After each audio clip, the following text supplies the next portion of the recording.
提醒现场的各位贵宾，我们今天会议全程都有中英同步口译，有需要的贵宾呢，都欢迎您凭证件到外面的服务台借取设备。谢谢您 ，Ladies and gentlemen, simultaneous interpreting is available throughout the entire day. Please feel free to borrow the headsets. Thank you so much.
各位现场贵宾，今天会议全程都有中英同步口译，有需要的贵宾呢，都欢迎您凭证件到我们的服务台借取设备。那同时提醒您，会议开始之后，记得将您的手机转为震动或静音。非常谢谢各位贵宾的配合，谢谢。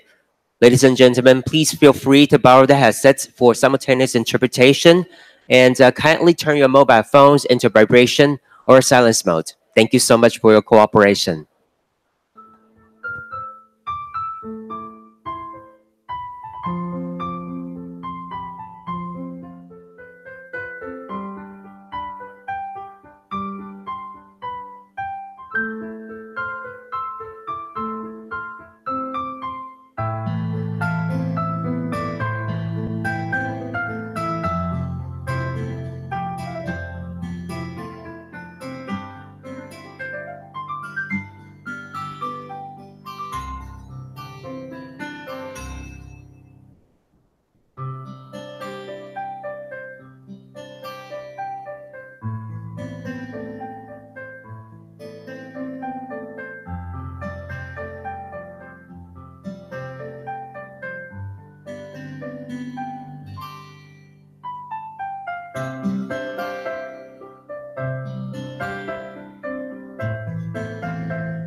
Okay, ladies and gentlemen, good morning. Welcome to the Cable TV Summit, Re-envisioning the Future.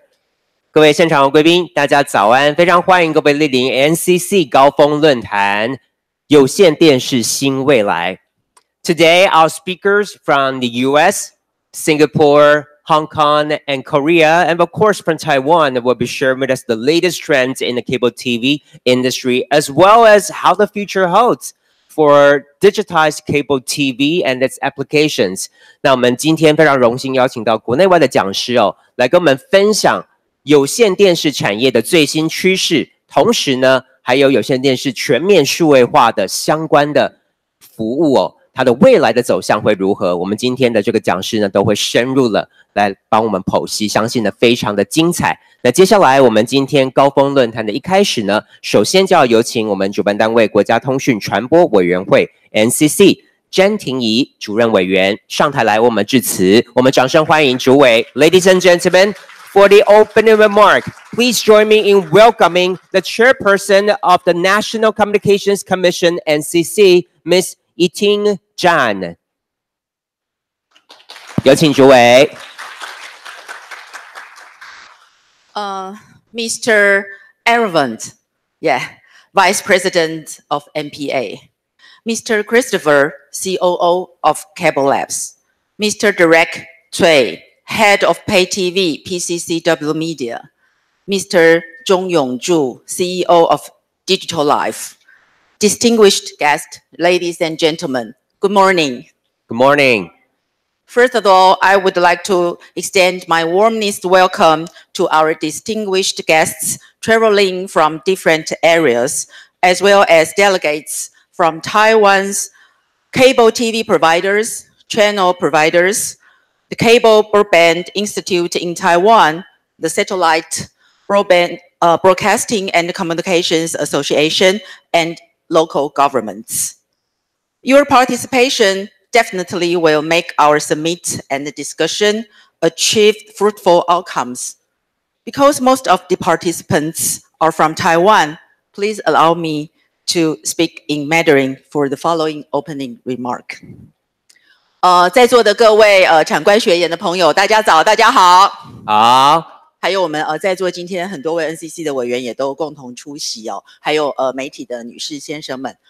好，我想随着资通讯科技技术的快速发展还有我们整个汇流产业的这个形塑我想整个产业的风貌已经产生了非常大的变化，而这个变化不只是在于物理的这个形式上，同时也非常深刻的改变了我们每个人日常的生活，以及这个产业的发展，甚至政府的这个施政的模式那我想在这个过程当中，有线电视扮演了非常重要的角色，因为我们知道网络的社会跟数位经济都是由宽频的社会来带动。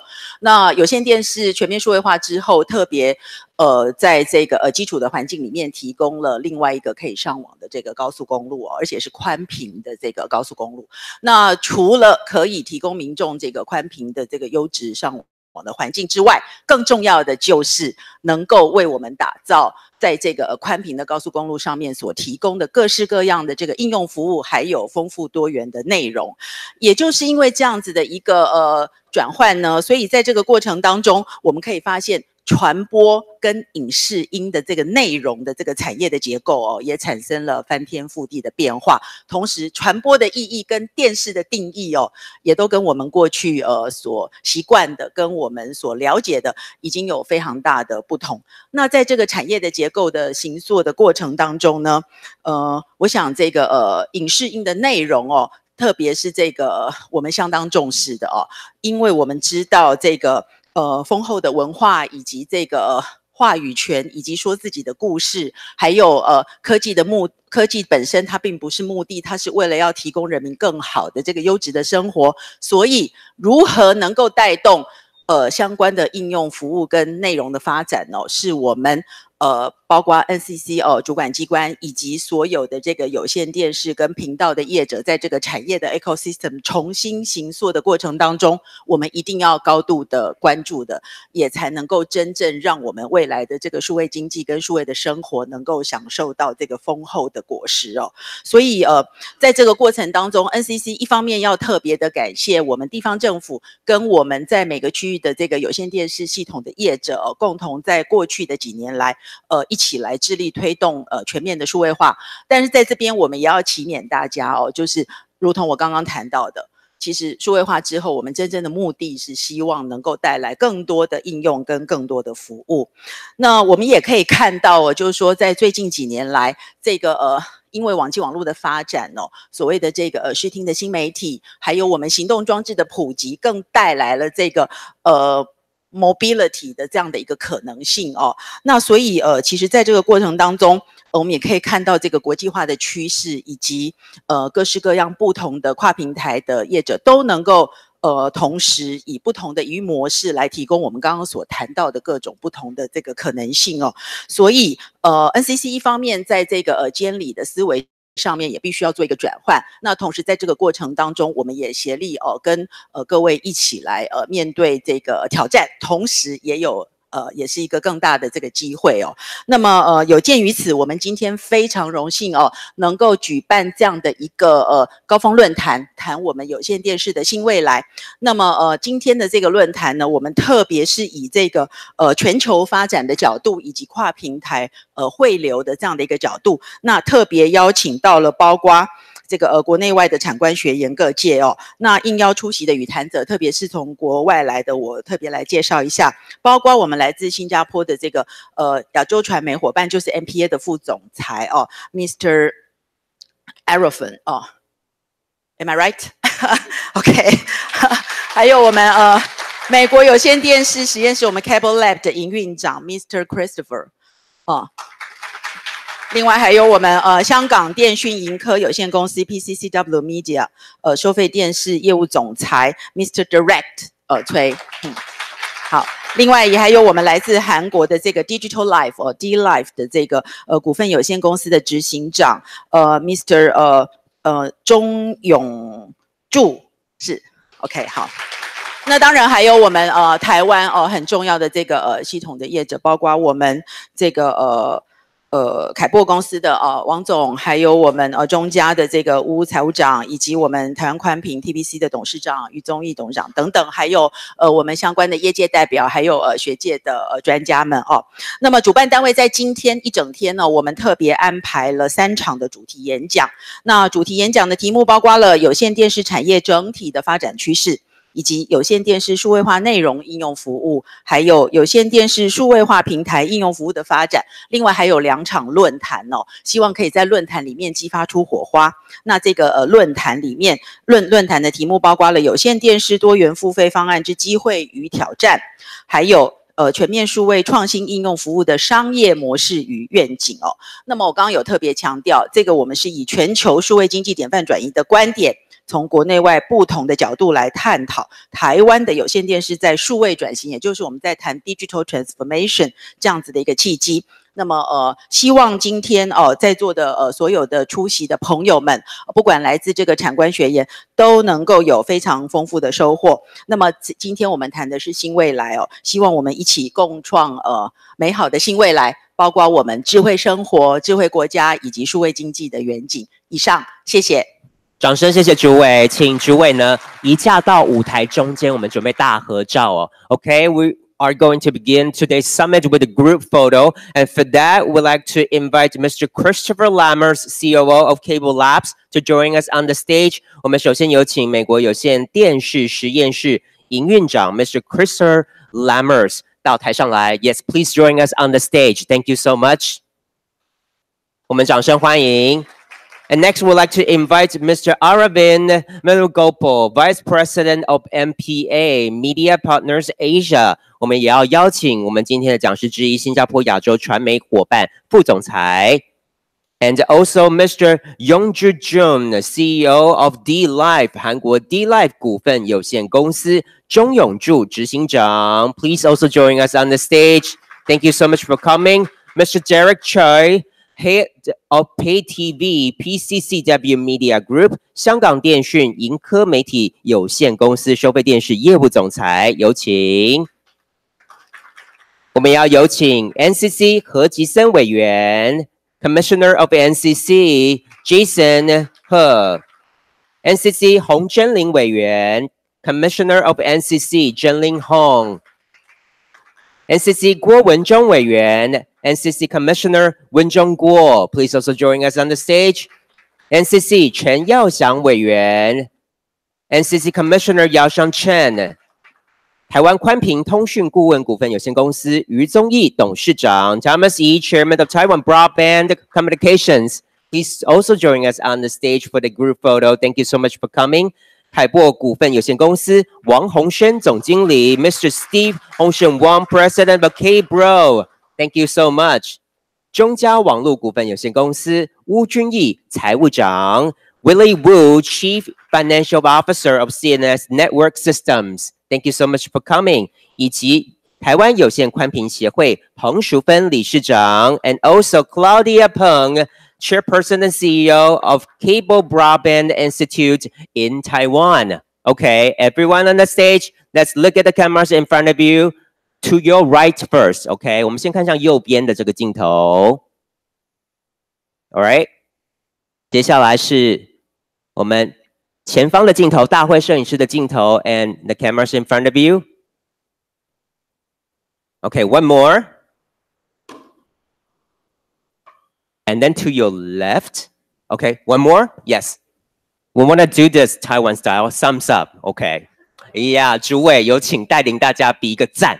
我们希望呢，当然这个有线电视的未来是非常的光明，也希望台湾呢，在这个 NCC 以及各个业界不同的这个要角一起合作之下呢，能够打造更好的这个产业的生态。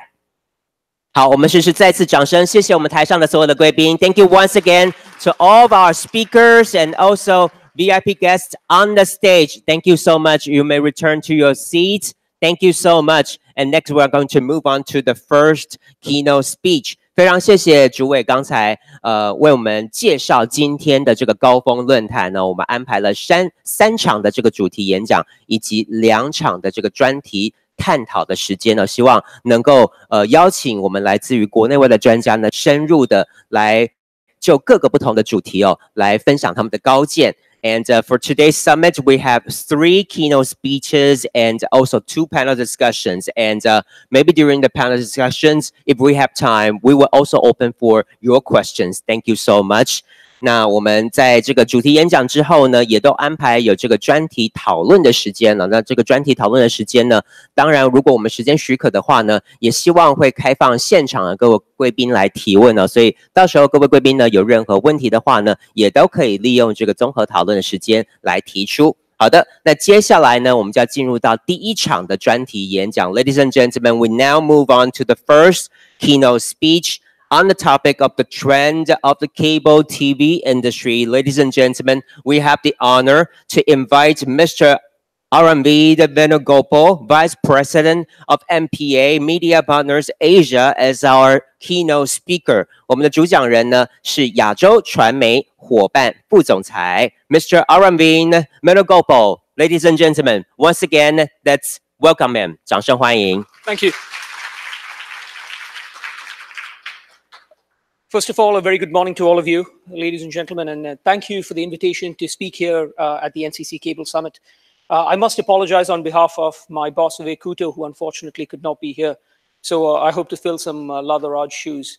If you don't mind, I'd like to walk around, and while presenting, I hope I don't have to stand there. It's also good for the stomach. And I will try my best to speak as slowly as possible. I understand that simultaneous translations are going on.But always happy to take questions either during or after the session is over. So feel free to come and ask me some questions if you have any. What we're trying to show here today over the next 20 minutes or so is try to get a sense of where we as third-party and external analysts believe Taiwan is positioned. How are you compared against the other developed markets, both across Asia-Pacific as well as the US, UK, and further across?But more importantly, we'd like to take a quick look at what the impact of regulations have been on the cable, satellite, and broadcast industries across the region and elsewhere. What impact has this had on pricing, on ARPUs, on the ability of industry to sustain itself, and to invest in content production and distribution?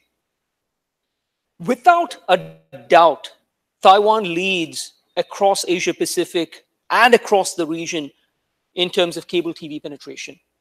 Hands down, Taiwan is a winner. So for those of you from the industry and from elsewhere, please congratulate yourselves.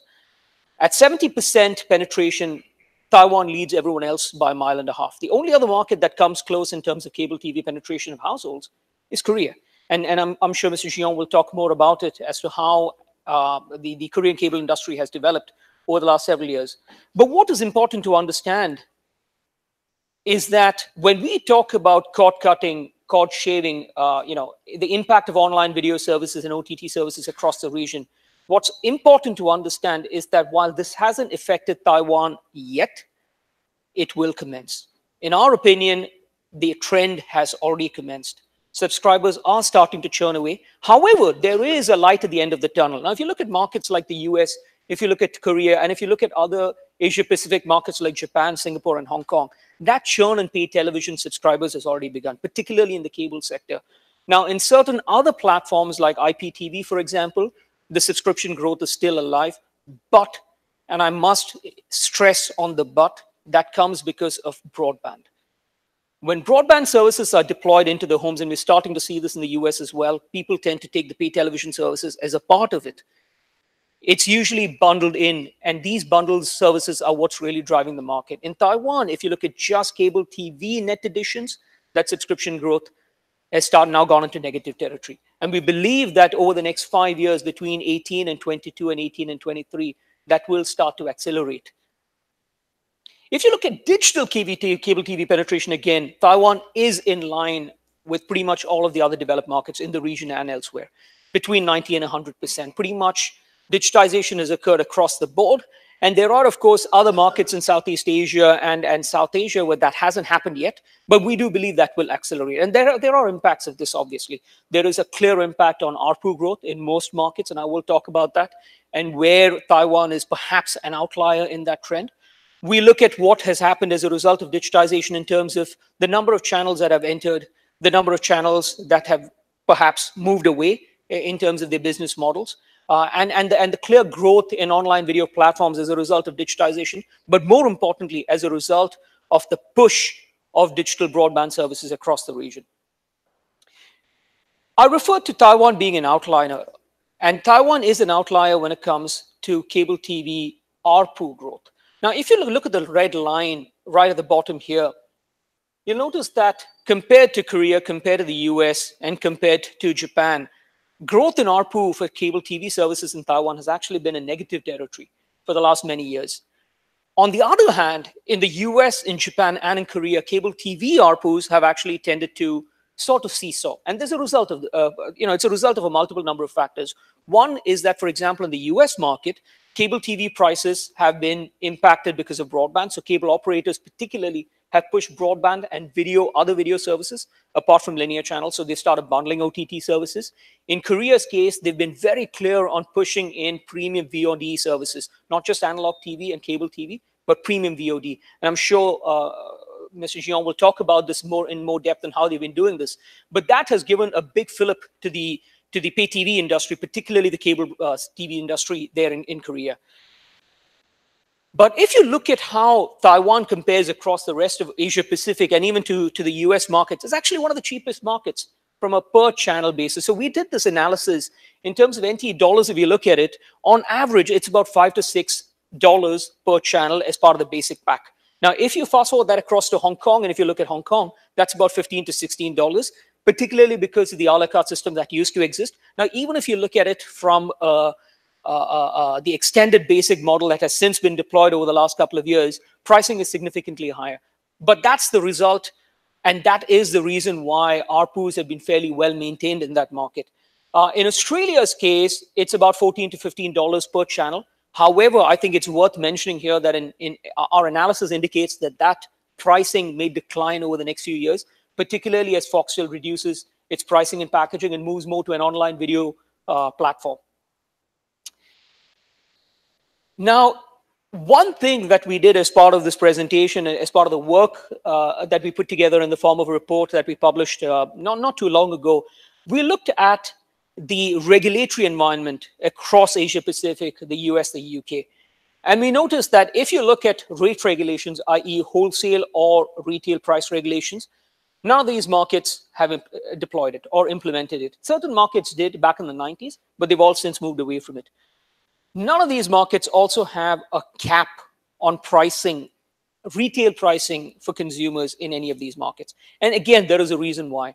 In most of these markets, competition has actually increased significantly over the last 5 to 10 years. No longer is it a one player or a one platform or a one technology market. In most of these markets, as you will see, there are multiple products, there are multiple services. You have cable, you have satellite, you have IPTV. And if you look at pricing and tiering, for example, and I'll put this in US dollars, not in NT dollars, my apologies for that. But if you look at it, you'll see that in most markets outside of Taiwan, if you look at the basic price, the premium movies, and then the premium sports packages, with the exception of perhaps Australia, in most other markets, a combination of all three will take you well ahead of $100 per month. So that's $100 per subscriber per month if you want access to basic movies, basic channels, premium movies, and sports. In Taiwan's case, it's much, much lower. 600 NT is the set limit, as we all know in this room. So these players across the board have had the privilege, if you can call it that, to be able to play around with their pricing, play around with their product and research and development into what goes not just into the set-top box, but what sort of services are deployed to consumers.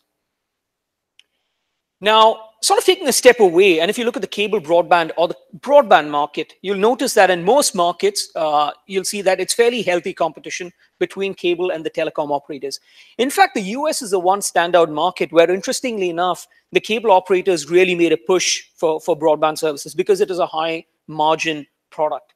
Now, off the back of that, the cable operators in the US are now starting to push online video services. So many of you must have heard what Charter and Comcast in the US are doing. Integration with Netflix and other online video services into the set-top box, re-looking at how their pricing and their packages are working.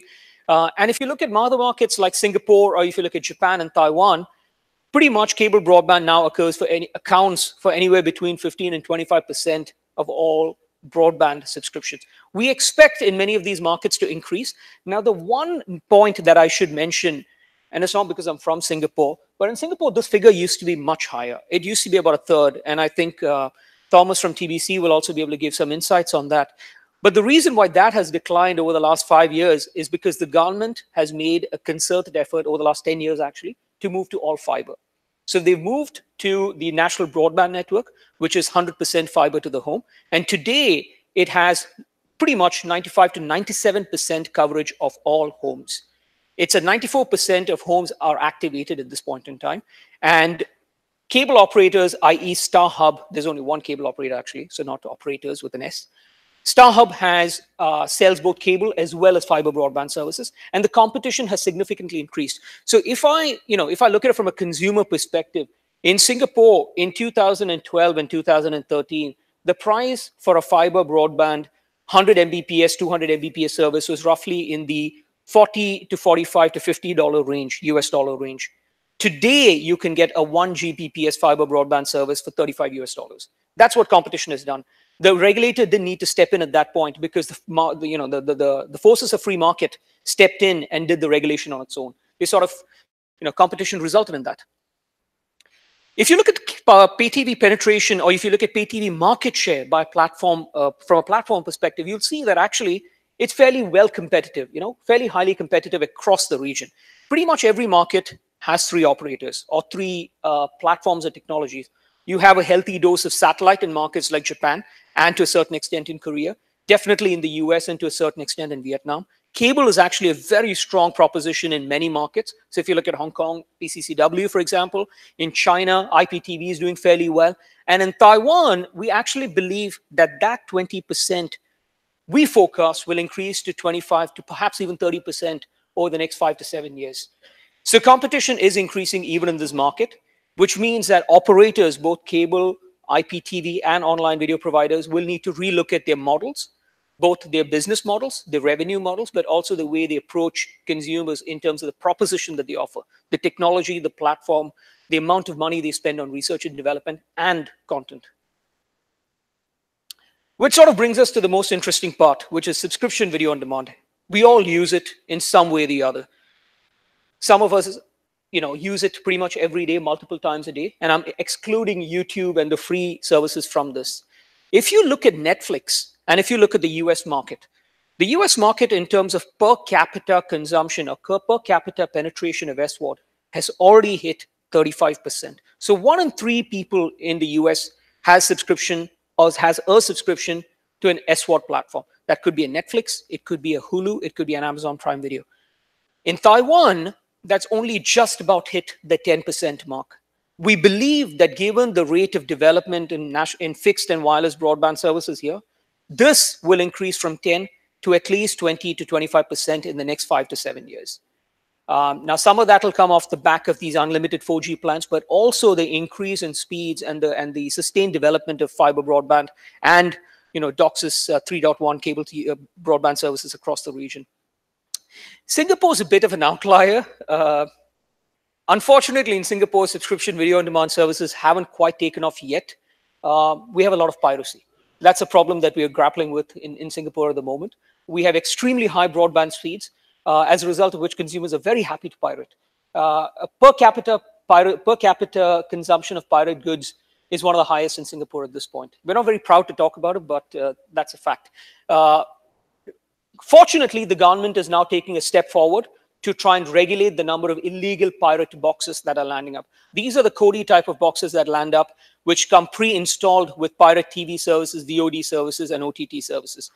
This is becoming a menace. This is a menace across the region. It is a menace in markets like Hong Kong. It is a menace in a market like Singapore. And hopefully, the regulator will start ramping up on what they can do to prevent not just the consumption, but primarily the import of these boxes into the region.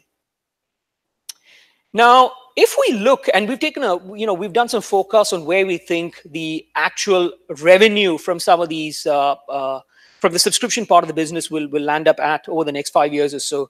Now, if you look at 2010, roughly in NT dollars, just from subscription, and I'm excluding advertising, the Taiwan cable TV industry generated approximately 35 billion NT dollars, the vast majority of which came from analog TV. Unsurprising. Move to 2015, and we see that revenue share has shifted quite significantly. But what's interesting is that in that 5 years, the revenue generated from the subscription side of the industry has not changed. It is flat. Fast forward to 2020, we still believe that the revenue will remain flat, below inflation. So while your inflation is anywhere between 1 and 3% or 1 and 4%, depending on the time of the year, the revenues are not growing for the industry. So therefore, one needs to question what impact that will have on content spend, what impact that will have on spend on research and development. And I'm not just talking about new set-top boxes, but in terms of technology, in R&D, in CapEx, in OpEx. What's interesting, though, is we feel that there will be anywhere between 1 and 7 billion generated from the subscription video on demand industry. That's where the growth is starting to shift to. SVOD has just taken off. So in 2015, it was a sliver, under 1 billion NT dollars per our calculations. But by the end of 23, we expect it to reach roughly 10 billion NT dollars. Today, we have between 10 and 20 SVOD services here in Taiwan. Our view is that probably not all of these will survive. There will be a round of consolidation, maybe a couple of rounds of consolidation, as we've already seen in many other markets. But the share of consumer wallet to SVOD services will increase over a period of time. Now, if I were to do a quick check over here, and I'll probably just try that out. How many of you have or consume online video services either through a desktop or through your mobile? Can you show me a hand? Okay, so I'm counting about 20-ish% here. Let's assume that you're all part of the industry and that's why you're consuming it. So you still fall within that 10% mark. But if I ask you, how many of you consume free video services, and that includes YouTube? Can I see a hand? There, we're probably at about 70-80% already. And we expect to see consumers now starting to use some of that money that they paid previously on paid television services, IPTV and cable TV, to start shifting it to SWOT over a period of time. That has already begun in most other markets, and in Taiwan, that will happen eventually. Now, quickly fast forwarding to the US, because I know there's a lot of learnings from the US market that perhaps could be applied to the Taiwan cable TV sector as well. What's interesting is that the US has seen, perhaps if you look at all the way till 2008, 2009, those are the heydays for the US cable TV sector. And then you start to see DTH and IPTV really starting to take off around that 2008, 2009 mark. And you start to see subscriber declines occurring, particularly on the video side. So this is all cable TV side. And in 2011, this company launched called Netflix, DVD company. Who would have thought they would have hit 50 million subscribers at the end of last year? 50 million subscribers only in the US. Our estimates indicate that in Asia Pacific, including Japan, India, including Taiwan, of course, they're not in China at the moment, they account for between 7 and 10 million subscribers already. That's our internal estimates. Of course, Netflix won't confirm it, but we believe we are fairly in the ballpark at this point in time. Now, if you look at consumer spend, and now this chart, I must apologize. If you look at this chart, you'll think that people are buying cable TV and satellite and virtual MVPDs. I apologize for that. It's a little misleading. What I'd like to clear up here is that if you look at 2018, for example, this is the amount of money consumers are spending on basic cable television services in the US, roughly $40, $35 to $40. They have access to basic channels. If you take an IPTV service, they're roughly spending between $25 and $35 per month. But what's interesting, and I'm not sure if there's a button here. If you look at this, this is the bit that is very, very important and very, very crucial for the Taiwanese cable TV industry and the pay TV industry. This is the role of virtual MVPDs or virtual pay TV operators. These are the operators that have launched services, taking some basic cable channels, some pay TV channels, and delivering it over the top, online, through set-top boxes, over across any network. These are like your Hulu in the US, your Hulu Live, or your Sling TVs in the US. These aren't cable networks that have a license. These aren't cable networks that are subject to rules and regulations that would otherwise be, that people like a CNS or a Cable or a TBC would need to follow. These are the operators that will launch and will start popping up. In the US, this has already happened, right? And the FCC is starting to look at if and how they regulate it. Possibly, they'll follow the light touch approach of not regulating it at all for the near future. But what's interesting to me, and when we are looking at our numbers from the US market, is that in 2015, there were roughly 80 million online video subscribers, OTT subscribers, of which a vast majority came from Netflix, right? But if you fast forward that to 2018, we've already crossed the 120 million mark. At the end of last year, we crossed 120. This year, we expect to see that about 120 to 125 million. A vast majority of that, or a third of that, comes from Netflix. But again, you have Prime Video, and this is an allocation because obviously Amazon Prime provides shopping as well as video services. But then you'll start to see all the other services as well in this mix. And then what's interesting is that pretty much every broadcaster in the US has now started to launch their own online video platform, either as a way to get and reach out to customers directly, but more importantly, try and protect their share of the consumer wallet. As consumers look to third-party services, as consumers look to drop out from cable TV platforms and drop their linear channels, they are starting to all launch their online video platform. See, CBS is a free-to-air network in the US, right? It's a broadcast network in the US, and you have the premium channels like HBO, Stars, and Showtime. Very similar to what the Taiwanese channel groups have done here, the Sanlis, the Eras, and the Galas, and all of them. We believe that this model is already being replicated here and will accelerate. The question for us as third-party analysts, and we don't have an answer for it yet, is how many of them survive longer term? Is there a need for them to combine their resources and create a single platform, or do they work with the pay TV operators, like the cable operators in the room, to create a separate layer on top to protect that revenue pie? Now, if you look at US pay TV subscribers, you'll start to see that that basic pack has been declining over the last several years. People are churning away or cutting the cord. So there's two different terms that have emanated out of the US: cord shaving and cord cutting. Cord cutting is when you cut the pay TV service and move to an online-only service, so you don't have a traditional linear channel business anymore, or linear channel service, not business. or cord shaving, where they cut the number of channels and instead start topping up, using these sort of skinny bundles. And that's where the US cable industry is starting to look at, creating skinny bundles, which is they realize that their most basic pack and their basic and extended basic packs are expensive.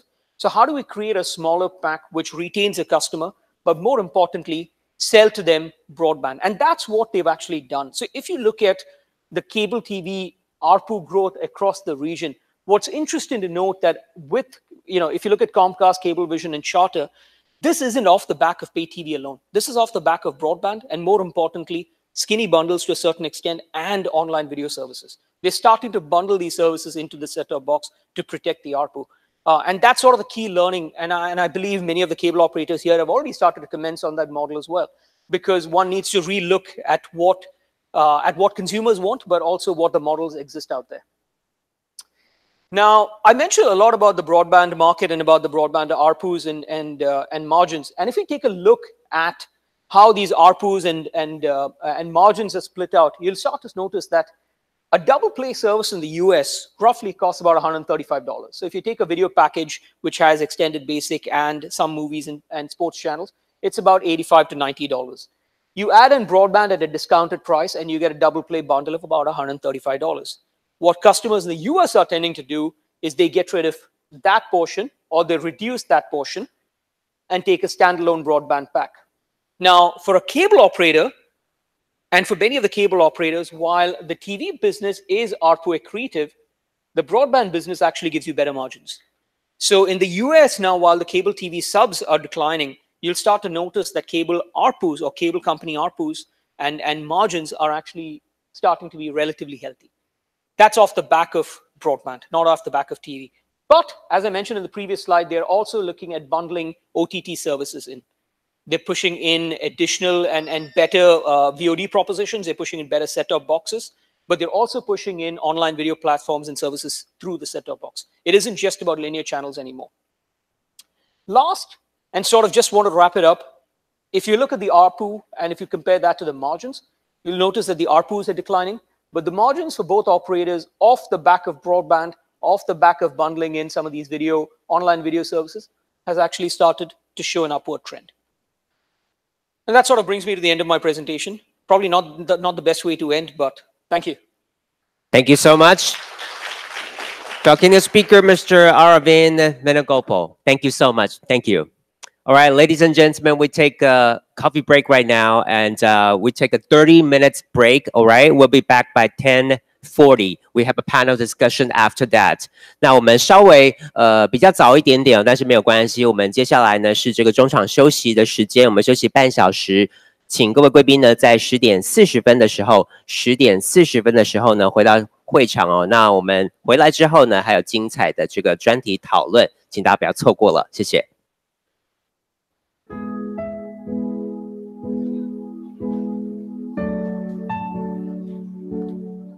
Refreshments and beverages are ready outside. Please help yourselves. Thank you so much. We'll see you later. 我们场外呢备有茶点，请各位贵宾呢自行取用。我们等一下10点40分，请各位贵宾准时回到会场，谢谢。